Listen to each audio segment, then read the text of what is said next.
Adakah kita melihat bahawa dunia Islam mampu untuk membuat pendirian yang unified? Andaian saya jawapannya tidak. Saya tidak meletakkan expectation besar bahawa akan ada kesatuan dalam respon. Kita sedia maklum soal tidak bersekutu dengan negara-negara Arab, perbezaan Sunni, Syiah semua dan sewaktu dengannya pihak Saudi terutamanya paling tak selesa dengan Iran. Dan Paksi Barat dah lama mainkan perkara ini, Divide and rule. Dan memang negara yang bernama negara Islam tu memang berpecah atas garisan-garisan tertentu kan. Yang pasti satu perkara KJ, iaitu Netanyahu memang niat dia memang dia nak escalate perkara ni. Satu ketika dahulu sudah sampai tahap di mana hampir dibuang daripada jawatan Perdana Menteri. Tapi dia melihat bahawa ini adalah peluang untuk meningkatkan lagi populariti mungkin melanjutkan lagi jangka hayat politik dia. Betul. So obviously dia tengah whack the dog lah. Itu yang kita khawatiri dari segi tragedi kemanusiaan yang mungkin berpanjangan. Dan juga kesan ekonomi lah yang saya rasa itu kesan yang nombor 2, nombor 3 lah. Kemanusiaan tu yang paling penting, dan nampaknya di bawah rejim Zionis yang di bawah Netanyahu ni disokong oleh sayap-sayap kanan ekstrim dalam politik Israel. Dan yang saya sedih KJ ataupun kesal, katanya hanya 2-3% saja populasi Israel yang menganggap apa mereka buat di Gaza itu ekstrim. Sayap kiri tu pun dah macam tak wujud dalam populasi Israel. Okey, kita nak beralih pula episod kali ini membincangkan satu isu yang sangat-sangat panas, sangat-sangat menyedihkan juga, menimbulkan kemarahan, macam-macam reaksi lah. Dan isu ni kita dah sentuh tetapi belum lagi sentuh secara mendalam.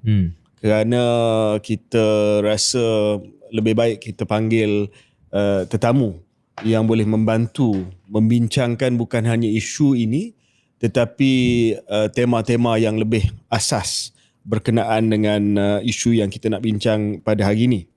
Seperti mana yang kita tahu, baru-baru ini negara kita dikejutkan apabila pihak berkuasa mengadakan serbuan ke atas rumah kebajikan yang telah membawa kepada penyelamatan lebih daripada 572 kanak-kanak.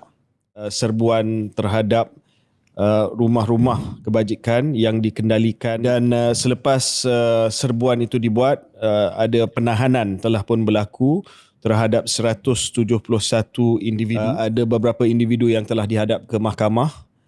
Siasatan masih lagi dijalankan oleh pihak polis. Apa yang boleh dikatakan sebagai pada permulaannya perniagaan. Satu perniagaan yang sebenarnya menyembunyikan entiti yang sebenar.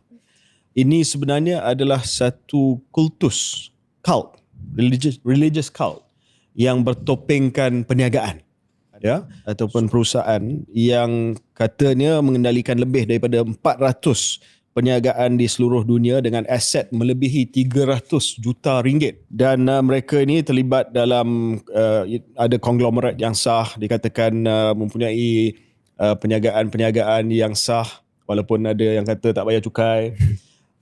Tetapi mereka juga beroperasi sebagai satu badan amal yang memberi sumbangan,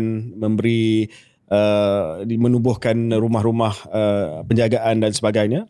Tetapi di sebalik itu ada pelbagai dakwaan yang telah pun dibuat terhadap mereka. Antaranya ini bukan dakwaan tetapi sudah pun keputusan dibuat oleh beberapa negeri yang telah pun mengeluarkan fatwa bahawa ini adalah kumpulan ajaran yang sesat, dan juga ada dakwaan yang telah pun dibuat di mahkamah, dan juga ada isu-isu yang lain selain daripada akidah, isu yang berkenaan dengan pemerdagangan manusia, yang berkaitan dengan penindasan kanak-kanak, yang berkaitan dengan pengubahan wang haram, slave labor ataupun forced labor.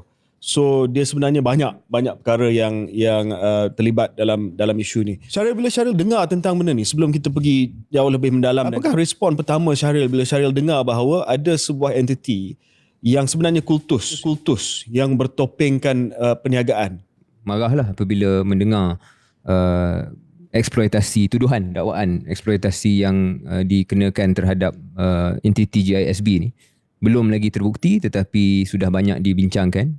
Andai kata ada kebenaran walau sedikit, walau seorang dua, saya rasa ini satu tragedi kerana ini entiti yang bukan hanya bertopengkan perniagaan KJ tapi berdiri atas landasan imej Islam.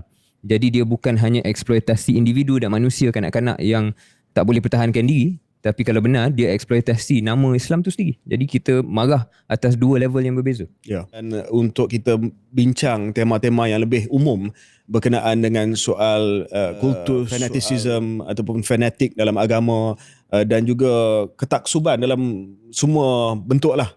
Saya rasa kita nak perkenalkan tetamu khas kita, tidak lain tidak bukan yang berbahagia sahibus samahah, Profesor Datuk Arif Perkasa Dr. Muhammad Asri Zainul Abidin. Assalamualaikum warahmatullahi wabarakatuh. Assalamualaikum. Bapak. Baik, Alhamdulillah. Ya. KJ panggil saya Dr. Mazhar, senang panjang. Ya, itulah. Tak apa. Datuk Arif Perkasa. Okey. Selamat. Kita sebenarnya dah lama nak jemput doktor. Cuma mungkin belum lagi ada